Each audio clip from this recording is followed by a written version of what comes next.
people don't recognize that there are actually several types of boundaries. So when we talk about establishing our personal boundaries in our life, we want to think about the four different primary types of boundaries and how we are protecting each of those in our relationships. So the first one of these is our physical boundaries. That, as you might expect, has to do with the boundaries that we maintain around our physical being, our body, and that can be inclusive of things like how comfortable we are with physical touch, how comfortable we feel with other people touching us without first asking.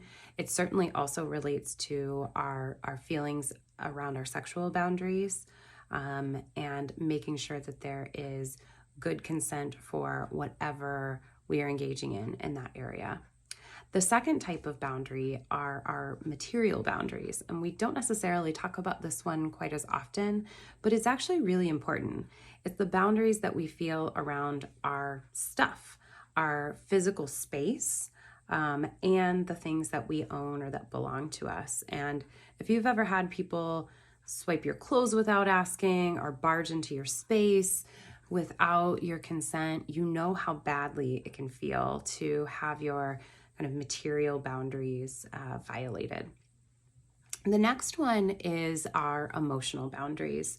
This one we, in the world of mental health, might talk about a little bit more often, but it's complicated too. So our emotional boundaries are the boundaries we have around obviously our feelings as well as our thoughts, our ideas, and the way that we choose to share those with other people.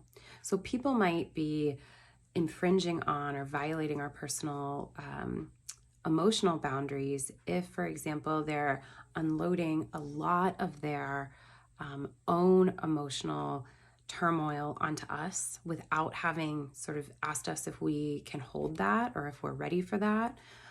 It can also be sort of prying into our lives in our emotional worlds without having gotten our consent for it. And the last type of boundaries that I want to talk about, or type of boundary that I want to talk about, are our thought or intellectual boundaries. Also one that we don't hear quite as much about, but I think is so important right now. It's the idea that we all have a right to our own ways of thinking and ideas, and that we all deserve to be able to express those with respect and acknowledgement from other people, and that we give that same respect and acknowledgement to other people. So those are the four types of boundaries. I'd love to hear what you are doing in your present life to either strengthen some of those boundaries for yourself or to really practice acknowledging the boundaries of others.